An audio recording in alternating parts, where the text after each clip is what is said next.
Alors, ce cours va concerner l'aneuploïdie. En fait, ça correspond à quelque chose que vous allez étudier, vous, élèves de première de spécialité SVT. En fait, et bon, c'est un petit peu une exception que je vous fais là, c'est simplement la lecture de ce que j'ai vu sur Wikipédia concernant cette aneuploïdie. Hein, donc vous allez voir qu'il existe des dysfonctionnements, donc des anomalies au cours de division cellulaire. Et on va se poser la question, en fait, quelles sont les causes et les conséquences des anomalies se déroulant au cours de la mitose et de la méiose. Eh bien, on parle souvent d'aneuploïdie. Alors, donc là, il s'agit du cours numéro 7, hein, anomalies au cours de division cellulaire, que seront la mitose et la méiose. Alors, souvent, les processus de division cellulaire vont permettre de répartir de manière équitable tous les chromosomes dans les cellules filles.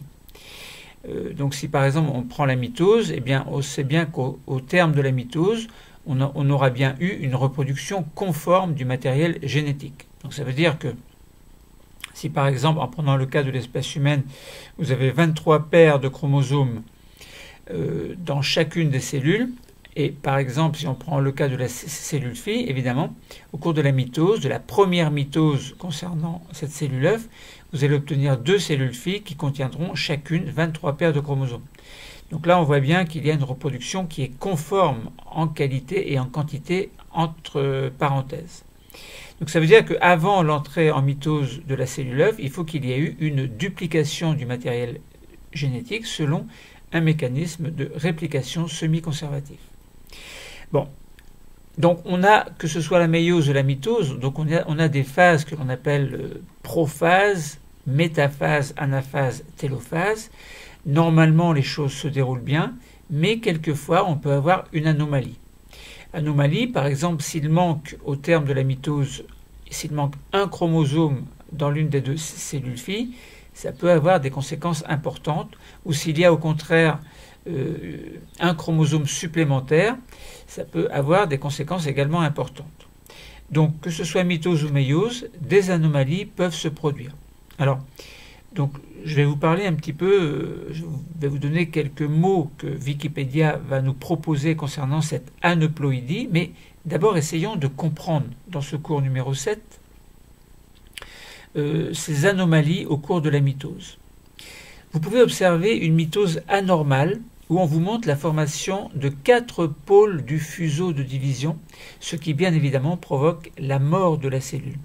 Normalement, on a au niveau du fuseau mitotique, dans ce cas, puisque l'on parle de la mitose, on a 2 pôles au niveau de la cellule, et à partir de ces 2 pôles, vous avez des protéines qui vont se polymériser, donc à partir d'un centre organisateur, et qui va aller chercher les centromères des différents chromosomes. Eh bien, si pour une raison ou pour une autre, au lieu qu'il y ait seulement 2 pôles organisateurs, il y en a 4, évidemment on va avoir des fibres dans tous les sens, et puis des centromères vont pouvoir être fixés par deux protéines fibreuses, admettons, bon, ce qui serait évidemment très gênant. Bon, en général, la cellule ne survit pas, hein, donc il n'y a pas de problème dans ces cas-là. Voilà, donc des anomalies importantes peuvent se produire, ça conduit en général à la mort de la cellule, mais dans d'autres cas, la cellule va survivre, mais échapper au contrôle du cycle cellulaire. Cycle cellulaire, on rappelle, qui est une succession entre interphase et puis une phase où il va y avoir une division cellulaire. Quelquefois, un chromosome ne se sépare pas correctement. Voilà, donc ce type d'anomalie, au cours de ce type d'anomalie, on parle de non-disjonction et on parle donc d'aneuploïdie. Donc ça va conduire à la formation d'une cellule qui ne vont pas avoir le nombre normal de chromosomes. Donc soit il va y manquer un chromosome, soit il va y avoir un chromosome en trop. Imaginons au cours de la métaphase qu'un chromosome, donc que les 2 chromatides d'un chromosome soient fixés par des fibres qui proviennent du même pôle. Lors de l'anaphase, évidemment, on va se retrouver avec un pôle qui possédera un chromosome en trop et l'autre pôle un chromosome en moins. Donc à ce moment-là, on voit bien que dans nos 2 cellules filles ne vont pas avoir l'une et l'autre le même nombre de chromosomes. L'une en a trop et l'autre en a pas assez. Donc on parle d'aneuploïdie. Concernant les cancers, eh bien, on note que environ 85% des cancers, dans le cas des cancers, on observe des aneuploïdies. Les cellules cancéreuses ont tendance à prendre ou à acquérir des chromosomes en nombre, donc soit trop de chromosomes, soit pas assez. Alors les causes, évidemment, de cette aneuploïdie, on va en parler tout à l'heure lorsque je vais faire une lecture sur ce que l'on propose sur Wikipédia. Bon, ce sont des connaissances que je vous offre en plus. Hein. Bon, ce ne sont pas mes connaissances, ce sont les connaissances qui sont inscrites sur Wikipédia. Attendez la fin de ce cours et vous allez voir, je vais en faire la lecture. Alors, les causes possibles d'une mauvaise répartition des chromosomes, hein, vous imaginez par exemple des anomalies du fuseau de division qui peuvent conduire à une aneuploïdie. Donc, vous avez par exemple un schéma interprétatif où on vous présente deux chromatides et des fibres qui sont donc les deux centromères. Donc le centromère de chaque chromatide est fixé par des fibres qui proviennent du même centre organisateur, donc d'un même pôle. Et au moment de l'anaphase, eh bien, comme l'une des deux chromatides n'est pas fixée par son centromère à une fibre qui provient du pôle opposé, eh bien, lors de l'anaphase, eh bien, la dépolymérisation des protéines fibreuses va faire que les deux chromatides vont aller vers le même pôle. Hein, c'est ce que je vous disais tout à l'heure. Donc dans le cas où le centromère d'une chromatide est fixé à des fibres appartenant aux deux pôles, aux deux fibres, donc deux centromères qui sont fixés par les fibres du même centre organisateur, va faire que on va avoir une chromatide surnuméraire au niveau d'un pôle. Et donc il va en manquer un de l'autre côté, évidemment. Alors on a remarqué que le taux d'aneuploïdie va être fonction de la concentration de certains produits. Alors certains facteurs environnementaux vont augmenter la probabilité des anomalies, des facteurs qui proviennent de l'activité humaine. Autrement dit, donc une étude expérimentale qui a été faite par l'IFREMER a permis d'établir un lien entre différents polluants et le taux d'aneuploïdie. On va voir que l'atrazine, qui est un herbicide qui est utilisé en agriculture, se retrouve souvent dans les milieux aquatiques. Alors, on a fait une étude sur les huîtres, donc on a pris des lots avec un certain nombre d'huîtres et élevés en milieu contrôlé, et on les a exposés à l'atrazine pendant un certain temps. Et le résultat est assez effarant, parce qu'on constate que le pourcentage d'aneuploïdie selon la concentration de l'atrazine, eh bien, donc lorsque la concentration de l'atrazine augmente, eh bien, le taux d'aneuploïdie augmente. Concrètement, par exemple, si on a une concentration d'atrazine de 0, donc il n'y en a pas, on a un pourcentage chez les huîtres d'aneuploïdie de 10%, un petit peu moins de 10%, 7 à 8% à peu près. Lorsque l'on met 0,01 mg par litre, puis 0,1 mg par litre, donc on augmente la concentration, eh bien on s'aperçoit que respectivement, le taux passe à 16-17% d'aneuploïdie par rapport à nos 8%, et on voit bien qu'il y a eu une augmentation, et 22% pour la concentration de 0,1 mg. Donc là, on voit qu'il y a une très nette corrélation entre le taux d'atrazine et le taux d'aneuploïdie. Autrement dit, là, ça pose la question des pesticides. Est-ce que certains types de molécules va faire en sorte que le développement de certains cancers, en tout cas, va pouvoir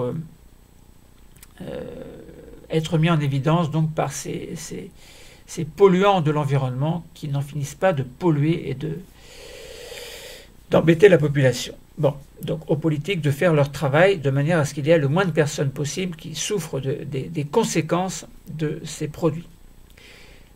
Voilà, oublions un petit peu maintenant les anomalies qui sont dues à la mitose pour passer aux anomalies de la méiose qui sont très lourdes de conséquences, puisqu'une anomalie, par exemple, va pouvoir conduire à ce que l'on appelle la trisomie 21. On dit aussi le syndrome de Down, qui concerne en moyenne un enfant sur 700 naissances à peu près. Alors, les personnes qui sont atteintes ont des traits caractéristiques.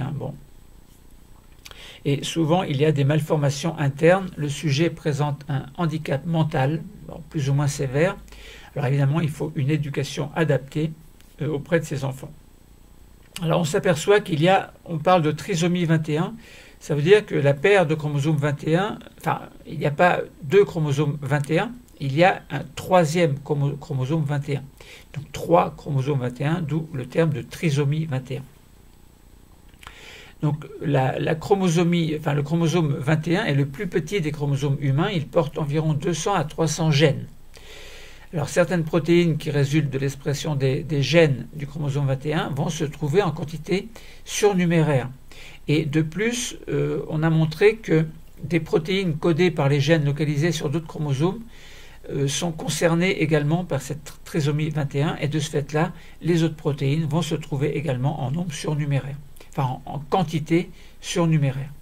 Donc ce qui va expliquer certaines anomalies en parallèle à celles qui concernent le chromosome 21. Bon, l'anomalie est présente en général dès la cellule œuf, alors elle n'est pas héréditaire, mais son origine doit être recherchée dans les mécanismes de la méiose, avec notamment, si par exemple il y a, admettons, comme on avait dit dans la mitose, au cours de la métaphase, admettons, par le jeu des protéines fibreuses, en fait, qui doivent aller chercher les centromères, eh bien, on s'aperçoit que par une anomalie, on peut avoir une non-disjonction et faire en sorte que le chromosome 21, un chromosome 21 par exemple, se trouve attiré d'un côté et pas de l'autre. Donc on peut très bien ne pas avoir de séparation des chromosomes homologues concernant ces chromosomes 21. Voilà, bon. Donc, anomalie chromosomique, anomalie lors de la méiose, qui va permettre la formation d'une trisomie 21, alors que les chromosomes sexuels XY peuvent être normaux, donc ça peut être un garçon ou une fille. Bon. Donc la plupart des anomalies chromosomiques sont éliminées, car les embryons dans ce cas ne sont pas viables, et c'est une cause importante d'avortement spontané en tout début de grossesse. Alors certaines anomalies, par contre, trisomies par exemple, sont compatibles avec la vie, comme la trisomie 13 ou la trisomie 18, XXY également, ou également la monosomie, par exemple, où il y a un seul chromosome X. Voilà, donc nous avons répondu, nous avons essayé de comprendre les causes, les conséquences d'anomalies chromosomiques, qui sont importantes, qui sont à relier avec donc la fixation des chromosomes, donc des centromères, en fait, par les protéines fibreuses qui viennent chercher les centromères, et quelquefois des anomalies vont faire que deux chromosomes, par exemple dans le cas des chromosomes homologues de la méiose, vont se trouver du même côté, ou alors si on parle de la mitose, eh bien deux chromatides vont pouvoir se retrouver du même côté alors qu'elles devraient être séparées. Bon, voyez, vous pouvez imaginer un petit peu tous les cas possibles. Alors bien sûr, il faut connaître pour comprendre les mécanismes de la mitose et de la méiose que nous avons vus dans les cours précédents.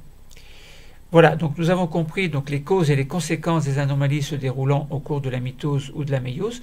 Maintenant, je voudrais, avant de terminer ce cours, vous faire une simple lecture de ce que l'on note concernant l'aneuploïdie, qui caractérise une cellule qui ne possède pas un nombre normal de chromosomes. C'est une anomalie génétique, c'est une mutation, on va dire, entre guillemets, qui peut être viable ou non. Elle l'est généralement chez les plantes, rarement chez les mammifères. La recherche d'une aneuploïdie fœtale fait partie du dépistage prénatal. Alors cette aneuploïdie va causer des malformations qui vont quelquefois être handicapantes et non viables chez les mammifères. Mais les amphibiens et les poissons, par exemple le gardon, Rutilus rutilus, selon Linné, qui vit en Espagne ou au Portugal, possèdent un triple jeu de chromosomes, mais dont l'un est rendu muet par un mécanisme que l'on ne comprend pas encore, et qui pourrait peut-être, espèrent certains chercheurs du moins, donner lieu dans l'avenir à de nouvelles thérapies. Alors, quel est le principe concernant ces aneuploïdies? Une cellule diploïde normale possède 2 copies de chaque chromosome présent dans le noyau, soit par exemple 46 chromosomes dans l'espèce humaine, ou alors on dit aussi 23 paires, et c'est le cas par exemple de toutes les cellules somatiques et des cellules germinales primordiales qui possèdent un double jeu de chromosomes, donc 23 paires. Une cellule haploïde, donc chez les gamètes, ovules, spermatozoïdes, quant à elle, ne possède qu'une seule copie de chaque chromosome, soit 23 chromosomes dans l'espèce humaine. Donc dans les gamètes, on n'a pas 23 paires, mais 23, suite justement à la méiose, où il y a eu une réduction du nombre de chromosomes dans chaque cellule fille. Bon, donc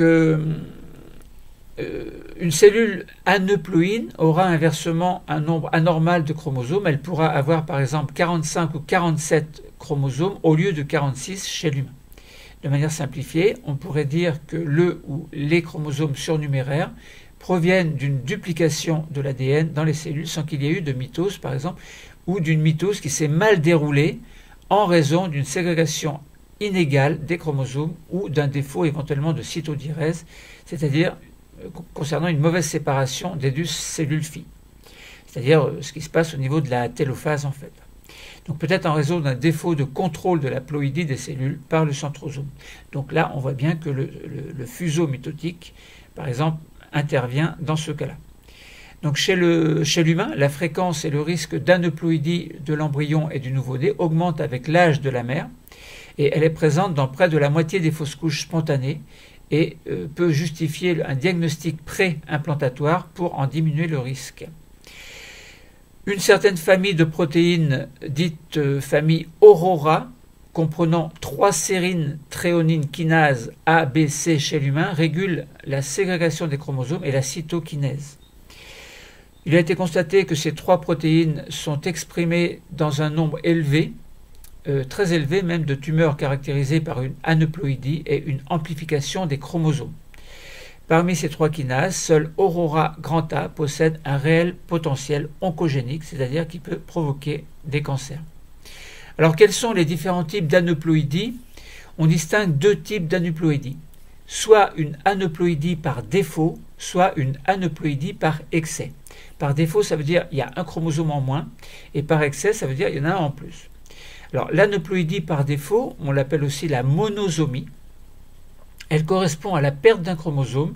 C'est le cas par exemple du syndrome de Turner, où un individu de phénotype féminin n'aura qu'un chromosome sexuel au lieu de XX. Donc il aura un seul X.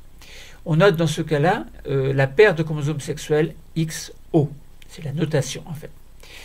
Deuxième cas, c'est l'aneuploïdie par excès. Elle va correspondre au gain d'un chromosome. Par exemple, on aura une trisomie. On a parlé tout à l'heure de la trisomie 21. Donc c'est le cas par exemple du syndrome de Klinefelter, où un individu de phénotype masculin aura un chromosome X en trop. Donc il aura XYX ou YXX. On note sa perte de chromosome sexuel dans ce cas-là XXY. Donc c'est le cas également de certaines trisomies plus connues, telles la trisomie 21, ou que l'on appelle le syndrome de Down, la trisomie 13 ou syndrome de Patot, ou encore la trisomie 18 qui est le syndrome d'Edwards. Ces 2 dernières étant dans la plupart des cas non viables. Les trisomies autres que celles-ci sont souvent responsables de fausses couches spontanées. Une conception sur 2 s'arrête pour des raisons chromosomiques, donc aneuploïdie par défaut ou par excès. La tétrasomie ou pentasomie désigne les cas où le chromosome est respectivement quadruplé ou quintuplé, et là évidemment vous comprenez qu'il y aura de gros problèmes. L'aneuploïdie peut aussi se distinguer selon que l'on touche tout le corps, ça peut être dû à un problème avant la fécondation, ou ne concerne qu'une partie du corps. On parle alors d'individus mosaïques à la suite d'une non-disjonction mitotique après fécondation par exemple. Alors, aneuploïdie et cancer, quelle est la relation? Eh bien, d'éventuels liens directs ou indirects entre aneuploïdie et cancer font l'objet d'études, car les mitoses anormales produisent des cellules aneuploïdes et qui contiennent un nombre anormal de centrosomes, 2 caractères maintenant considérés comme indicateurs de cellules tumorales, c'est-à-dire qui provoquent des tumeurs. De plus, une cellule cancéreuse présente presque toujours des anomalies chromosomiques de structure ou de nombre de chromosomes, et l'anomalie de nombre, c'est-à-dire l'aneuploïdie, est souvent un facteur de mauvais pronostic. Donc il peut s'agir d'un événement très précoce et donc un acteur de la tumorigénèse, soit d'un événement tardif en relation avec l'agressivité de la tumeur, entre guillemets. Les cellules aneuploïdes sont typiques des tumeurs de grade 3, mais ne sont cependant présentes que dans 2/3 des tumeurs de grade 2 et non présentes ou non détectées dans celles de grade numéro 1.